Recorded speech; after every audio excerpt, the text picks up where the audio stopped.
base is already way behind, and 5 Marines is going to be microing around here all day long to kill off these SCVs.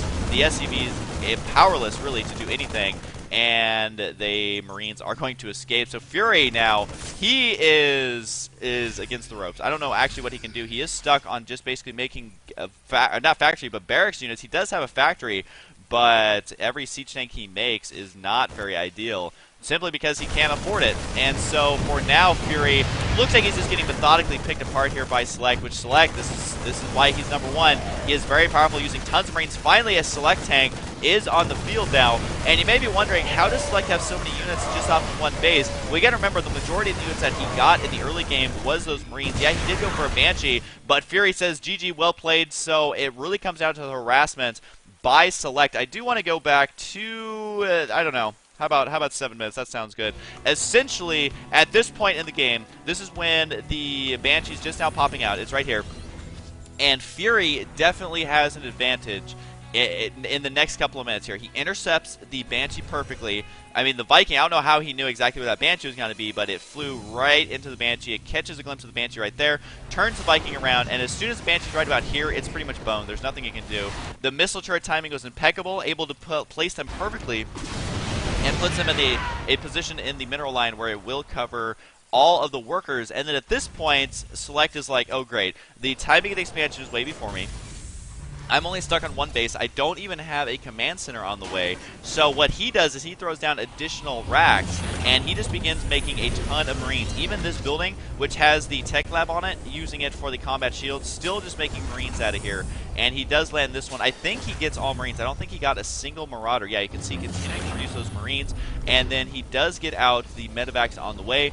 And does he get anything from the factory? No, he lands it and then lands the barracks on this add-on. So all these barracks are producing Marines, and you can see even another barracks. So that is why he is able to continue producing off of one base, because he's not making a lot of things out of the factory. Really, the factory's job is making reactors for the barracks, and then the medevacs were, you know, not, that's really the only gas cost that Select has aside from a couple of upgrades. So Master Marine is very powerful. You will see a lot of Terran players do this, and it comes down to, imagine if Select ran his army up this ramp. What would have happened? They would have got blasted away by these siege tanks, and he would have instantly lost the game.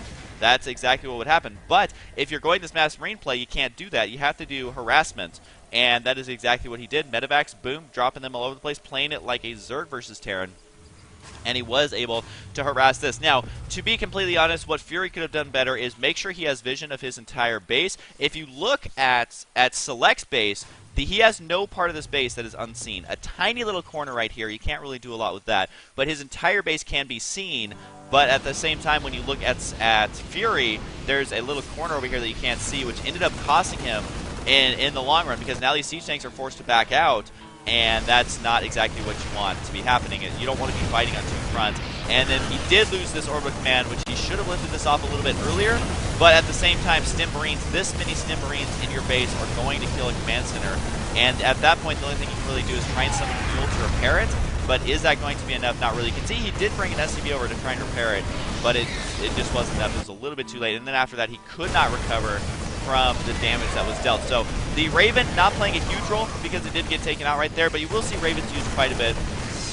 Using the auto turrets to harass mineral lines, so he could have flown the Raven over here, dropped 3 turrets, and while he was doing the drop in the main, just kind of to force the opponent to fight on 2 fronts. And again, Fury's play was really good. I like that he got that early expansion out. He was trying to out-macro the #1 ranked Terran in North America, but you know what? The harassment was just too much, and I think that's all I have to say about that. Apparently, Select forgot about all these Marines over here. They're just kind of chilling out at this racks. But again, if you're a Terran player, this is how you play off of one base. Is he was able to produce off of 4 racks and get the medevacs out. So this is actually a pretty interesting game to study.